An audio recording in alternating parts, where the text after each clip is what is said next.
So one thing I want to talk about in this video is that weight training is great for calves, for building calves, you know, building some more strength and mass in there, but plyometrics are also good for calves too.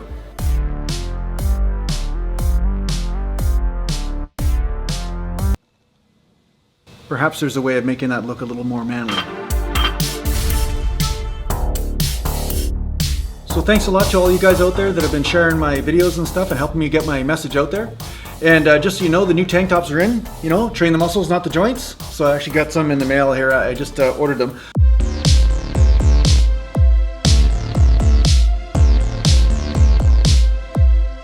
You can check that out. I've got the link down below. And today I thought I'd talk to you a little bit about calf training. Now, a lot of times you don't see me train calves a lot because honestly, I really train them less than a lot of my other body parts at this point. I'm not too worried about training a lot of calves.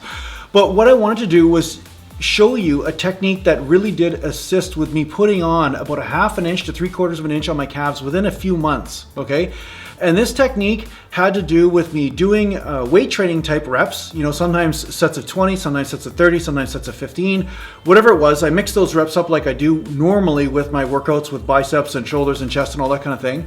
But what I did do is that I would create a giant set including some plyometrics.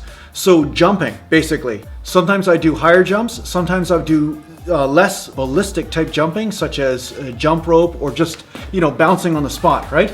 So what this would do is that it would really accentuate the eccentric part of the exercise, eccentric part of the calf movement. So it's like doing a negative. It's like doing, you know, negatives with weight that you can't do a positive rep with, but you can actually just lower the weight slowly. So it's the same thing with jumping. This is a great way to stress those fibers in your calves, especially the power fibers, the fast twitch fibers, the ones that are really responsible for jumping, you know, for power and explosiveness.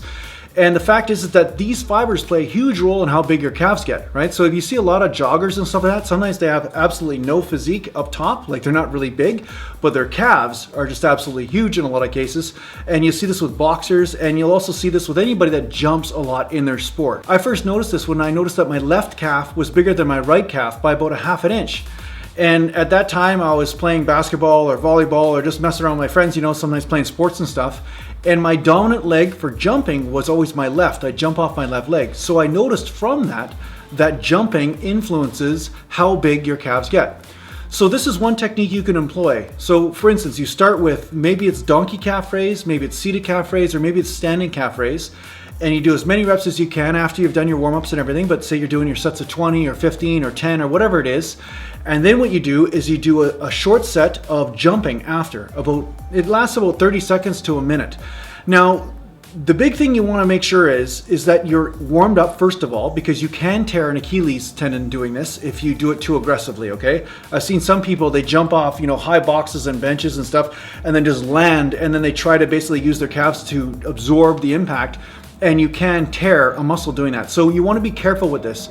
You want to start with smaller jumps, and when your body's ready for it, then you can slowly move up into bigger jumps if you want. But what you want to concentrate on is just absorbing the jump, just absorbing the impact on the ground, and then constantly bouncing. And your calf will hit total failure.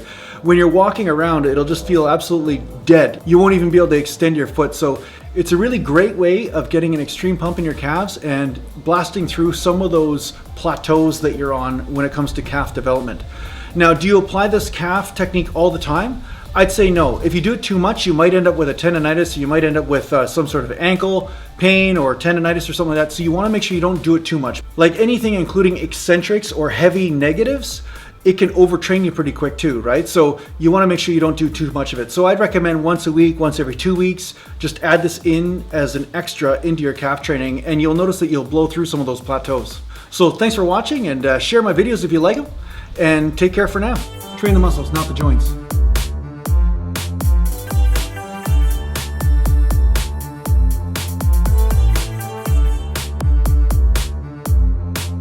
So you know, I have some music for purchase at naturalgallantbodybuilding.com, and I make all my music for my videos. The music that's playing in the background right now, I made that too. But if you want to check it out or buy some music, and if you want to use it in your own videos, just shoot me an email and we'll talk about it and go from there. But yeah, check it out at naturalgallantbodybuilding.com. So thanks for watching, and take care for now.